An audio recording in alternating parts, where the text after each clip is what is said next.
السلام علیکم ورحمۃ اللہ وبرکاتہ۔ اعوذ باللہ من الشیطان الرجیم، بسم اللہ الرحمن الرحیم، الحمدللہ رب العالمین، علی رسولہ الکریم، اما بعد، ربی اشرح لی یسر لی امری واحلل عقدۃ من لسانی یفقہوا قولی۔ تمام تعریف اللہ رب العالمین کے لیے ہے جو تمام کائنات کا مالک، حاکم اور فرماروا ہے۔ میں بڑائی بیان کرتا ہوں اسی رب اکبر کی جس کے قبضہ قدرت میں ہم تمام کی جان ہے۔ درود و سلام ہو محسن انسانیت صلی اللہ علیہ وسلم پر جو تمام دنیا کے لیے رحمت بن کر آئے۔ نوجوان ساتھیوں اور بزرگوں، میں اس موقع پر شہدائے کربلا امام حسین رضی اللہ تعالیٰ عنہ کی شان میں اور اس شہدائے کربلا کی نسبت سے میں کچھ اشعار آپ کے گوش گزار کرنا چاہتا ہوں، سماعت فرمائیے۔ کہہ دو غم حسین منانے والوں کو، مومن کبھی شہیدوں کا ماتم نہیں کرتے۔ ہے عشق اپنی جان سے زیادہ آل رسول سے، ہے عشق اپنی جان سے زیادہ آل رسول سے، یوں سر عام ان کا تماشا نہیں کرتے۔ روئے وہ جو منکر ہیں شہادت حسین کے، روئے وہ جو منکر ہیں شہادت حسین کے، ہم زندہ جاوید کا ماتم منایا نہیں کرتے۔ من گھڑت نہیں ہے کوئی قصہ حسین کا، من گھڑت نہیں ہے کوئی قصہ حسین کا، سڑکوں پہ مت دکھاؤ تماشا حسین کا۔ قرآن کہہ رہا ہے زندہ ہے سب شہید، اور تم نکالتے ہو ہر سال جنازہ حسین کا۔ غریب و سادہ و رنگین ہے داستان حرم، نہایت اس کی حسین ابتدا ہے اسماعیل۔ قافلہ حجاز میں ایک حسین بھی نہیں، گرچہ ہے داغدار ابھی گے سوئے دجلہ و فرات۔ صدق خلیل بھی عشق، صبر حسین بھی عشق، مرکائے وجود میں بدر و حنین بھی ہے عشق۔ لہو لہو ہے زبان قلم بیاں کے لیے، گل چنے ہیں شہیدوں کی داستاں کے لیے۔ ایک فخر ہے شبیری، اس فخر میں ہے میری، میراث مسلمانی سرمایہ شبیری۔ عجب مذاق ہے اسلام کی تقدیر کے ساتھ، عجب مذاق ہے اسلام کی تقدیر کے ساتھ، کاٹا حسین کا سر نعرہ تکبیر کے ساتھ۔ حقیقت ابدی ہے مقام شبیری، بدلتے رہتے ہیں انداز کوفی و شامی۔ حد ہی نہیں حسین تیرے انتقام کی، حد ہی نہیں حسین تیرے انتقام کی، لفظ یزید گالی سے بدتر بنا دیا۔ قتل حسین اصل میں مرگ یزید ہے، قتل حسین اصل میں مرگ یزید ہے۔ اسلام زندہ ہوتا ہے ہر کربلا کے بعد۔ عشق قاتل سے بھی مقتول سے ہمدردی بھی، عشق قاتل سے بھی مقتول سے ہمدردی بھی، یہ بتا محبت کی جزا کس سے مانگے گا۔ سجدہ خالق کو بھی ابلیس سے یارانہ بھی، سجدہ خالق کو بھی ابلیس سے یارانہ بھی، حشر میں یہ بتا عقیدت کا صلہ کس سے مانگے گا۔ نکل کر خانخواہوں سے ادا کر رسم شبیری، کہ فخر خانخواہی ہے فخر اندو دلگیری۔ اللہ سے کرے دور تو تعلیم بھی فتنہ، املاک بھی اولاد بھی جاگیر بھی فتنہ۔ ناحق پہ اٹھے تو شمشیر بھی فتنہ، شمشیر ہی کیا نعرہ تکبیر بھی فتنہ۔ رگوں میں وہ لہو باقی نہیں ہے، وہ دل وہ آرزو باقی نہیں ہے۔ نماز و روزہ و قربانی و حج یہ سب باقی ہیں، تو باقی نہیں ہے۔ یہ شریعت بزدلوں اور نامردوں کے لیے نہیں اتری، نفس کے بندوں اور دنیا کے غلاموں کے لیے نہیں اتری، ہوا کے رخ پر اڑنے والے قد و خاشات اور پانی کے بہاؤ پر بہنے والے حشرات الارض اور ہر رنگ میں رنگ جانے والے بے رنگوں کے لیے نہیں اتری، یہ ان بہادر شیروں کے لیے اتری ہے جو ہواؤں کا رخ بدل دینے کا عزم رکھتے ہیں اور دریا کی روانی سے لڑنے اور اس کے بہاؤ کو پھیر دینے کی ہمت رکھتے ہیں۔ یہی وہ بہادر شیر ہیں جو شہدائے کربلا کے نام سے تا قیامت زندہ ہیں۔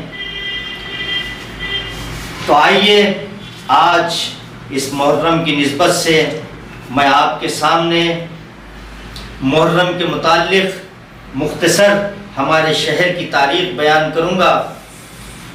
اس ماہ محرم میں تعزیہ، جھنڈے اور علم کا رواج نوابوں کے زمانے میں اور قاضیوں کی نگرانی کے ساتھ رائج ہوا، جو اپنے اقتدار کی قوت سے غریب اور سادہ مسلمانوں کو ڈرا کر اور کچھ لالچ دے کر یہ شیعیت کی ابتدا شروع کی اور حکومتی سطح پر ہر محلے میں عاشق خانے بنوائے اور اس کے متولی بنوائے اور انہیں تنخواہیں بھی دی جاتی تھیں اور علم کے تحت زمینات سے بھی نوازا گیا اور حکومتی سطح پر اس کو ہر سال منانے کا رواج عام ہوتا گیا۔